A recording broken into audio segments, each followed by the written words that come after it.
A paz do Senhor, meus amados. Hoje, depois de um momento especial que vivemos, de 24 horas, buscando do Senhor, pedindo a Deus que nos mostre a verdadeira direção. Alguns receberam sonhos, revelações, palavras, outros sentiram grande angústia. É muito comum a gente ser tomado por uma grande angústia, né? Quando a gente é proibido de fazer algo, é limitado de fazer algo. E eu imagino que todos nós devemos fazer reflexões muito fortes a respeito deste dia de abstinência, né? De como é bom a gente ter a liberdade de ir e vir, de fazer as coisas. Mas eu sei que Deus falou com muitas pessoas e hoje com Provérbios 29 eu quero começar a fazer reflexões profundas com vocês. Falta pouco tempo para acabar nossa campanha, apenas mais 2 dias, mas eu me coloco também aqui aprendendo de Deus, cada momento que Deus tem falado conosco. Ó Espírito Santo de Deus, continua aqui agora, ó Pai, com todos nós, nos orientando, nos iluminando, nos dando graça e sabedoria na Tua palavra. E vamos lá. Provérbios 29, 1.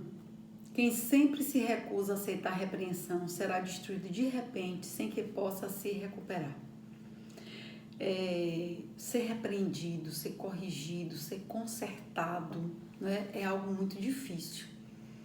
E nem todo mundo está preparado para um conserto. Quando a gente almeja alguma coisa, a gente corre para alguém que diga a gente que aquilo tá bom, que vai dar certo. Quando a gente começa um relacionamento, a gente quer que todo mundo diga que vai dar certo. E quando alguém na multidão nos diz, não, isso não vai dar certo, a gente fica muito chateado, muito triste. Eu já vivi essa experiência muitas vezes na minha vida. Eu tenho certeza que você também. Mas a obrigação do servo fiel, do amigo verdadeiro, não é lhe bajular, não é lhe encher de boas notícias, é lhe dizer a verdade. Aqui continua dizendo o seguinte: quem bajula os amigos prepara uma armadilha para os pés deles. Toda vez que alguém lhe bajular muito, e tem pessoas que vão dizer assim, olha, isso vai dar certo, continua, tá tudo bem, mas assim que ela sai da sua presença, nos próximos 5 minutos, ela caminha falando que vai dar tudo errado. Então, ela não foi sincera com você, ela não foi verdadeira com você, né? E isso é maldade, isso não é bondade. Na verdade, a pessoa má pega no laço do próprio pecado, mas o justo escapa e grita de alegria. Então, quando você fala a verdade para alguém, quando você é firme no seu propósito e diz, oh, isso não vai dar certo, a priori você ganha um monte de inimigos. Jesus, ele nos diz que os inimigos da gente vão estar dentro de casa. Por quê? Ele vai colocar pai contra filho, filho contra mãe, porque quando você fala a verdade, as pessoas ficam contra você, né? Eu vou depois compartilhar com vocês num vídeo, depois que passar essa campanha, a respeito disso. Por que os inimigos vão estar dentro de casa? Porque ninguém quer ouvir a verdade. Aqui no versículo 11 que eu separei para vocês, diz, o tolo mostra toda a sua ira, mas o sábio a controla em silêncio. É muito natural, ao ouvir algo que nos machuca, a gente querer responder à altura. Tem pessoas que têm a habilidade de irritar as outras, de falar coisas que machucam, de irritar. E automático você responder com a mesma rapidez. Aqui diz que a gente tem que se controlar. E é ruim se controlar porque você pode até adoecer, mas diante de Deus você tem que chorar e pedir misericórdia por aquela pessoa que está sempre lhe tirando do sério, não é verdade? Do versículo 12 e em Provérbios 29 ele fala algumas vezes sobre governantes, sobre política. Ele diz assim, se um governante der atenção aos mentirosos, todos os seus conselheiros serão perversos.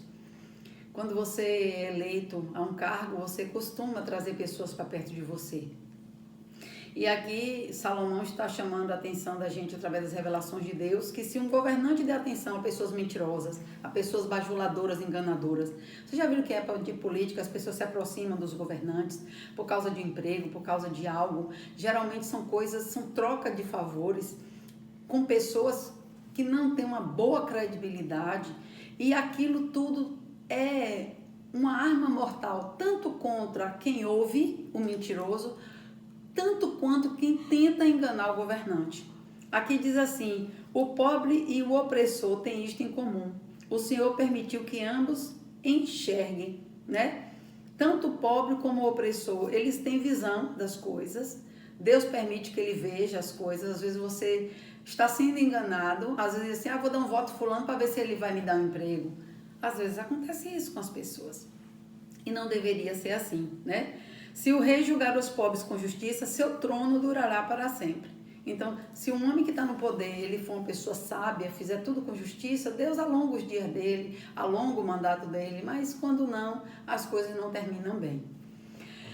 Versículo 15. A criança que é corrigida se torna sábio, mas o filho indisciplinado envergonha a mãe.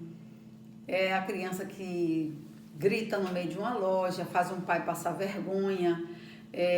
O pai mente, diga que mamãe saiu, ele fala, minha mãe mandou dizer que saiu, a mãe já mentiu, né? A mãe já é a vergonha própria, porque ela tá mentindo, tá ensinando a criança a mentir. E a criança, quando vem lá de fora, que falou a verdade, apanha.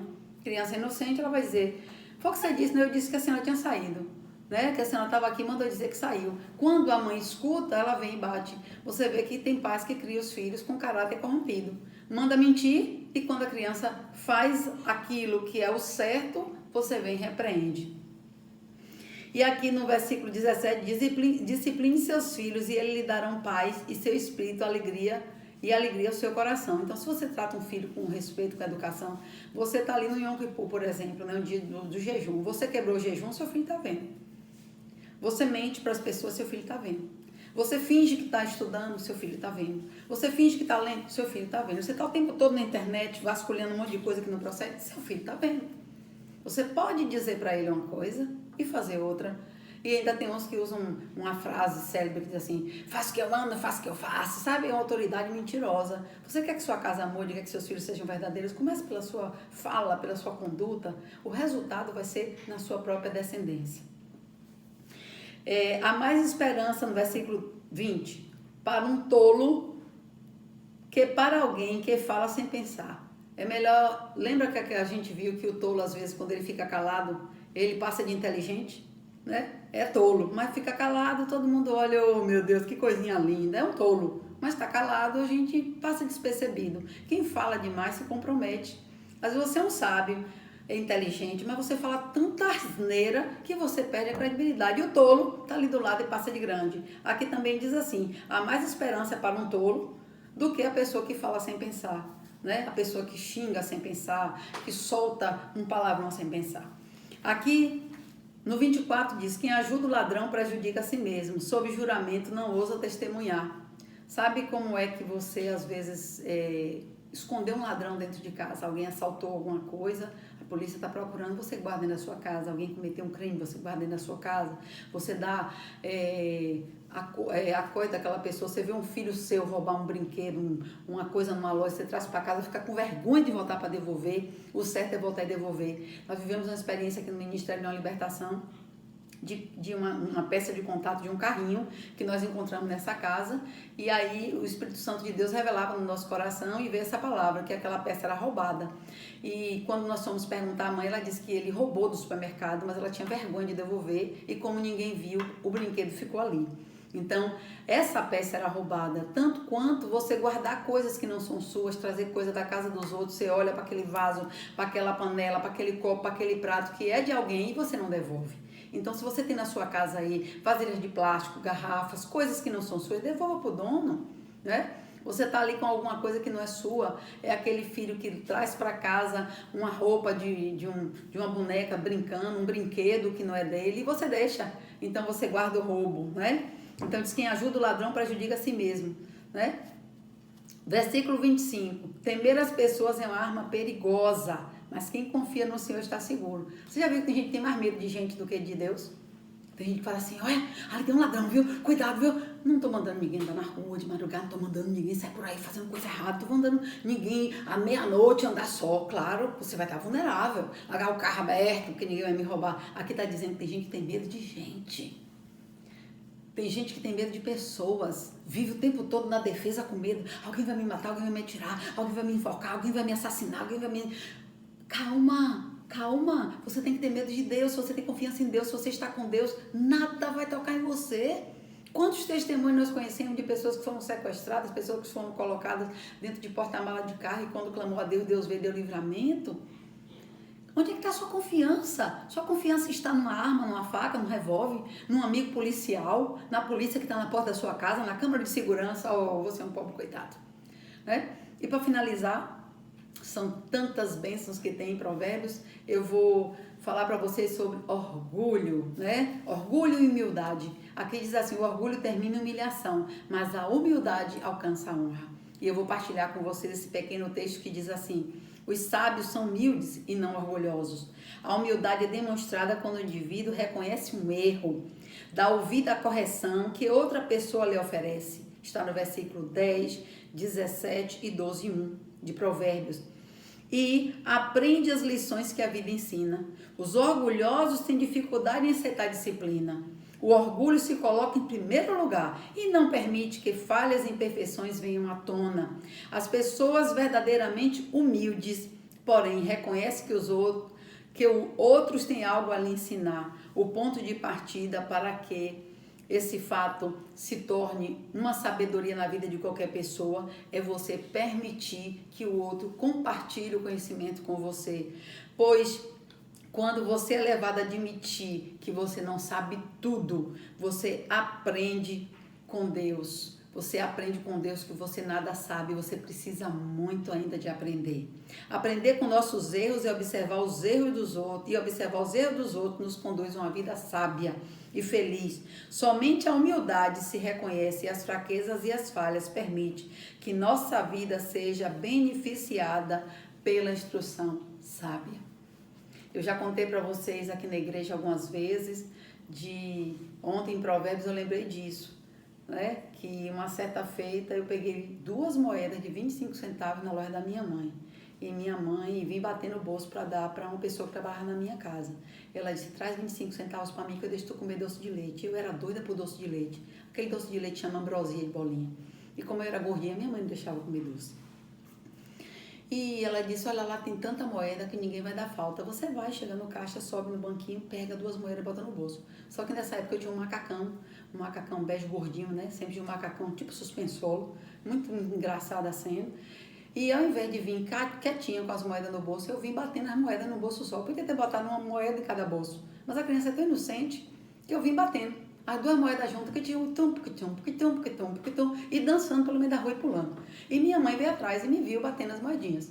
E quando ela chegou em casa, ela, graças a Deus, fez isso comigo. Ela me levou pro banheiro e disse: tira a roupa, Sueli. E eu tirei a roupa. E quando eu tirei a roupa, ela disse: o que é isso no seu bolso? Eu disse: 2 moedinhas. Eu disse: para que você pegou essas moedinhas? Eu trouxe para fulana comprar cigarro, para ela me dar doce de leite. E aí eu me lembro que minha mãe me deu uma surra, me deu 30 centavos sem roupa no banheiro, né? E depois me vestiu. Quando foi no outro dia de manhã, a menina chegou para trabalhar e ela chegou e disse: agora dê as moedas para ela, não diga nada. Eu fui lá, dei as moedas para ela, né? E ela veio trazer o doce de leite para mim.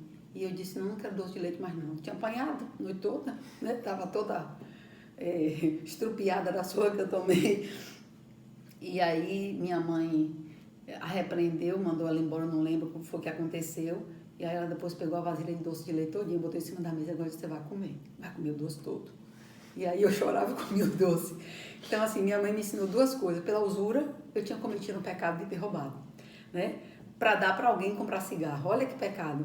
Eu fui levada por um adulto, né? E ela disse: eu só não vou fazer pior com você pela sua inocência. Eu nunca esqueço disso. Porque eu poderia ter escondido a moeda em outro lugar. Eu poderia colocar a moeda numa roupa de tecido, não bateria. Mas eu juntei as 2 moedas e vim batendo e cantando o caminho todo e pulando. Então você vê o que é uma criança que não entende das coisas. O adulto pode corromper a criança.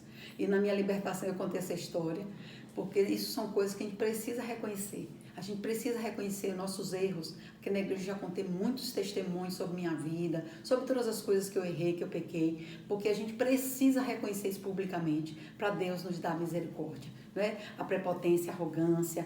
Hoje, por mais que você trabalhe para o Senhor, as pessoas vão estar sempre se lembrando do seu passado e apontando o dedo para você. Mas quando você tem Jesus, que você muda, que sua conduta é diferente, você não se preocupa mais com o julgamento das pessoas. A coisa que você deve temer mesmo é Deus. Então, tem notificações aí, vocês apertam o sininho, se inscreve no canal, comenta a respeito do vídeo. É importante para a gente estar sabendo como é que vocês estão vendo cada coisa dessa, tá? Que a gente está colocando. Que Deus os abençoe grandemente. Compartilhe com os amigos de vocês essas mensagens.